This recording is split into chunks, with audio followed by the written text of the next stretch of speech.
this entire ceremony, just so you know, I will eat up every ounce of your storage. Excellent. So, first of all, I would like to do a small little introduction. I'd like to know your first name and where you're from, and we'll start with you. Rain, I'm from Toronto. Rain? Rain like the weather. Rain like the weather! Justin, I'm from Ottawa. And Justin from Ottawa! Matt from Toronto. Matt from Toronto. Jessica from Illinois. Jessica from Illinois. Scott from Illinois. Scott from Illinois, yeah. And Shalini from Ottawa. Shalini from Ottawa. Chris from Ottawa. Chris from Ottawa. And in the back. No, and yes. Ursulia from Toronto. Ursulia. Tony from Florida. Tony. Anna from Texas. Andy from Texas. Andy. Sylvia from Steinbach. Sylvia. All right, so the idea of the ceremony is to try to teach you all a little bit about Newfoundland. When all said and done, you're going to be called honorary Newfoundlanders. I have paperwork. What is this paperwork? Once you receive it, you can get into more places with this than you can most passports these days. As we're about to begin, I should first let you know that I'm not the son of a fisherman or a lighthouse keeper. I don't eat fish 3 times a day, and I don't drink Screech. At least not before noon on weekdays. I'm not the guy that built the boat. I'm not the guy that sailed there, but I got a boat with a fine forecutty, and it's got high top sails, and I painted it green, and it's the prettiest boat that you've ever seen. I had a premier once, and his name was Brian Tobin, and he went to war with Spain over something called a turbot. I'm not quite sure what a turbot looks like, but all we can is somebody from Spain's going to come take it away from me. I believe in kitchen parties, not raves. I believe in icebergs and blue stars, and at the puffin is a true proud noble bird. Now, a scuff is a dance in Newfoundland. A blue star is also a beer, and it is pronounced Newfoundland, not Newfoundland or Newfoundland. Newfoundland is the oldest settlement in North America, the youngest province in Confederation, and the only rock you can party on. My name is Skipper Lukey, and I is a Newfoundlander. 25% of the original settlement here in Newfoundland came from 2 provinces of Ireland, 3 shires of England. We've managed to adopt a lot of their culture, history, traits, and a lot of their linguistics, but we actually managed to come up with our own language here. We call it Newfoundlandese. Now, the first 3 words that I want to introduce you to is what I call frog, puttock, and glutch. Frog is a Newfoundland word for food. It's for your puttock, your stomach, and you're going to glutch it back. It means you're going to eat it. This evening, your prog is what I call Newfoundland steak. It's actually maple leaf bologna from Toronto, Ontario, Canada. The reason why we call this Newfoundland steak is because years upon years ago, the kid that would have this on his sandwich would be considered a rich kid. The kid that would have lobster on his sandwich growing up would be considered the poor kid. And that kid would be so poor that if you didn't wake up on Christmas morning with a heart on, you didn't want to play with it at all. Everybody should take a small piece of Newfoundland steak. Do not worry about it if you're vegetarian. There's not very much meat in this.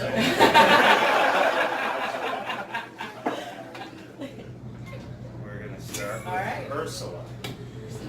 Ursulia. Tony. Yes. Anna. Andy. Melanie. Yeah. Scott. Jessica. Chris. Wow, you're good. That's impressive. Scott. Jessica. Some good memory. Chris. Wow, you're good. That's impressive. Rain. Justin. Go ahead and eat it once you get it. It's not like communion. And Sylvia. Do you eat it with mustard? You can if you want to. What was my name? Skip a little. Luke. You're the only person to remember. All right. In 1497, there was a man by the name of John Cabot. His real name was Giovanni Caboto. He was an Italian explorer. They know him as John Cabot because the English paid for all his travels, and that's just how it had to be. In 1497, John Cabot sailed the Atlantic on his boat the Matthew, all the way from Bristol, England to Bonavista Bay. And when he arrived, he saw lots of activity in our water. Now, he didn't know what was going on, but he dropped his bucket down to fill it up with water, and when he came up to the top of the boat, it was filled right to the rim with codfish. Look at how fast, how plentiful the fish were in our waters, that they traveled from all over to settle here. And to catch the fish, sell the fish, and trade the fish all around the world as a means of survival. In one place in particular that we traded with was with Jamaica, because in Jamaica they make rum. And we loved rum. We loved it so much we'd actually get it on that wharf and we would kiss that fish goodbye, knowing that it was coming back to us in the way of rum. So, in keeping with that time and honor tradition, I have a little buddy for you. What's your name? Steve, you might go up like that. You'll just turn the radio on. Thank you. This is a real Newfoundland codfish. Given the chance, this fish could have grown to the height of 6 feet tall and weighed as much as 140 pounds. This fish will not grow any more than this because it's dead. It's frozen. It's perfectly in my freezer. The significance of this particular fish, why I love it so much, is that my 14-year-old daughter caught it a couple weeks ago out in Bonavista. She saw what was happening to all the other fish that day, getting gutted and filleted and losing their cheeks and tongues to the restaurants. She wanted this fish, one of her fish, to become the most loved fish ever. I'm not going to want to steal from that. And it will, because I'll use it for the next year. I need you to pucker up and give this fish just a little kiss. Do not worry about anybody taking your picture or video doing so, because whatever happens here in St. John's today will probably be on Facebook in the morning. While you are kissing this fish, make sure you hold a pose long enough to see a flash or hear a click, otherwise you will hear those horrible words, do it again. Or silly. It's okay. All right. There you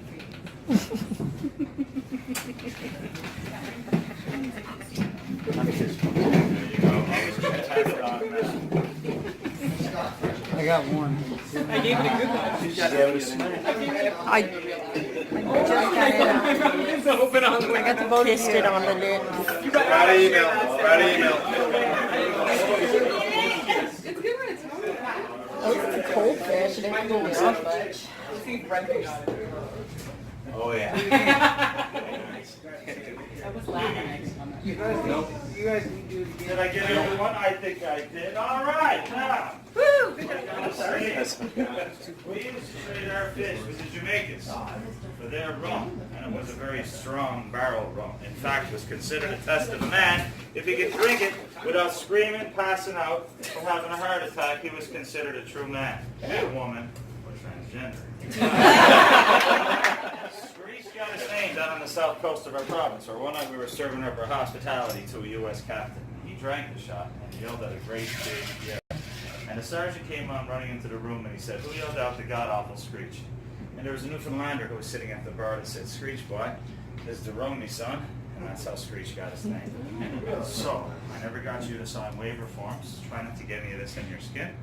And we can't have a drink without having a toast. So, Scott, do you want to pass a couple of those back? Thank you. There you go.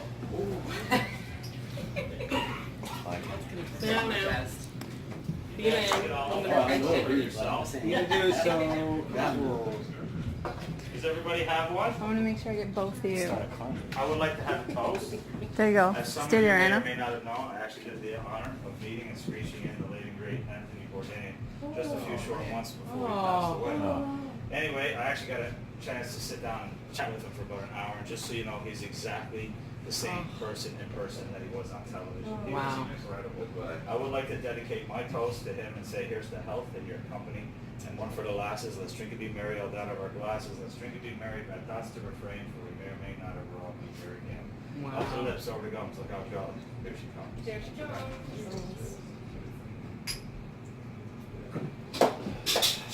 Awesome. Now you are past the trees. Well, you're not quite out of the woods. Before I let you go, I have to teach you a small little phrase. Now, to give you an idea of our dialect here in Newfoundland, the shortest conversation you're ever going to hear between two people in Newfoundland goes like this. Arn smart? Narn. This is a fool. To understand it though, you have to envision two fishing vessel captains crossing each other the early morning gun. One fishing vessel captain looks over at the other fishing vessel captain and he says, Arn smart? Translation, did you catch any fish this morning? What? And a response, narn. Narn. Any idea what narn means? No. Close. It means no, I didn't catch any fish. Otherwise, you would have just said no or no. You speak English.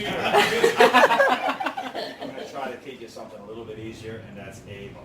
In Newfoundland, this means I agree.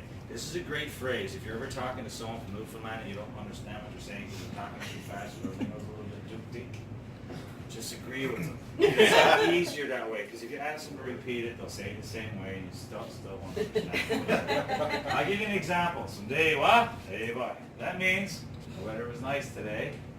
I agree. Now, can you imagine if you didn't understand what I said? That conversation would have gone on like this. Someday, what? What? What? Someday, what? What? Someday, what? What? It just keeps on going. It's harder to say than what you think. It's not a boy, it's not I boy, it's not I buy. It's a buy. Let's try it over here. Ursilia, a buy. A by. Perfect! That's exactly how you say it. Tony. EBay. No. Not Too quite. much of a redneck. A buy. I'll be more than that. No, it's getting worse. Tony, I'll give you another chance. Anna. A by. Perfect. A by. Good. A by. Good. A by. Good. A by. Good. A by. Good. A by. Good. A by. Good. Good. A by. A by. No. You know what's coming. Yeah. We're going to go on to the graduate level, Fred. So when you go back home and they ask you, when you went to Newfoundland and got screeched in, they're going to ask you, is he a screecher? There's only one proper response for it, and that is, did I use me old cock and long may or big jib draw? So is he a screecher? Something. What, you didn't understand No. what I was saying? Yes. Yes, yes, yes! Just taught you this lesson 1 minute ago. The correct response was a. Okay, I will slow it down for you. I'm not talking too fast. You're just thinking too slow. Well, we just had a big shot of wrong. Up along, being the rest of Canada, you might say indeed I am, but in Newfoundland we say indeed I is, and you all to say indeed I is at the count of 3. 1, 2, 3. Indeed I is. Part of the phrase is me old cock. Now, cock is a short form of the word cockney, which comes over from Old England. Meaning my good friend or my good buddy. What you're saying is, yes, I am my good friend. You're going to say, indeed I is me old cock. At the count of 3. 1, 2, 3. Indeed I is me old cock. That's part of the phrase is that long may your big jib draw. You see, the jib's the foresail on the schooner, so as long as it's drawing wind, you're doing good. It's a wish for good luck. What you're saying is, yes, I'm a good friend, I wish you good luck. You're going to say, it is me old cock and long may your big jib draw. Got it? And the correct response was A by. Guys, I give you like lessons and I give you applications. It's the same learning process that you use in Rosetta Stone. It's very effective. Anyway, I'm going to say it, you're going to say it. We'll get through it in 3 simple seconds, okay? I say it, then you say it. Say, deed I is. Deed I is. Me old cock. Me old cock. And long may your big jib draw. And long may your big jib draw. I'll declare you all honorary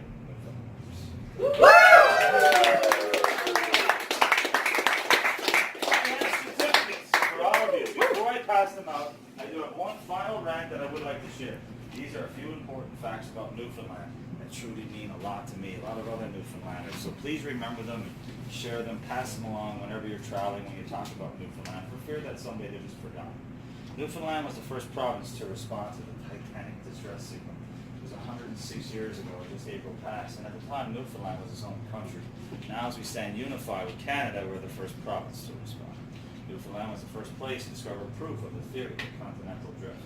We were the first to host a transatlantic flight, and we were the first to have wireless communication in the entire world. We're the oldest rock in the world. This is the oldest city in North America. Water Street is the oldest street in North America. And the Royal St. John's Regatta, which happens on the first Wednesday of August every year, depending on the weather, which is today, is the oldest continuous sporting event in North America. We are considered the most generous people in all of the entire country. We're the funniest people in all of the entire country. We're the sexiest people in all of the opportunity to say A-Bye. It's magazine, we're also the most sexually active. A Newfoundlander invented the world's first artificial ice arena. A Newfoundlander invented the gas mask. A Newfoundlander was once a governor in northern Rhodesia, that's Zimbabwe. It was a Newfoundlander with Abraham Lincoln at Gettysburg. We are the only place in the entire world that have 4 identifiable flags. We have our own encyclopedia, we have our own dictionary, we have our own pony, we have our own dogs, and we have our own cultural publication. The good old Newfoundland era.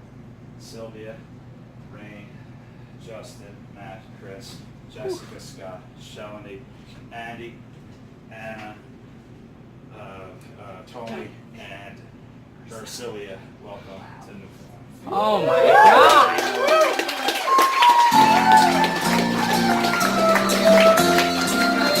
We'll rant and we'll roar like true Newfoundlanders. We'll rant and we'll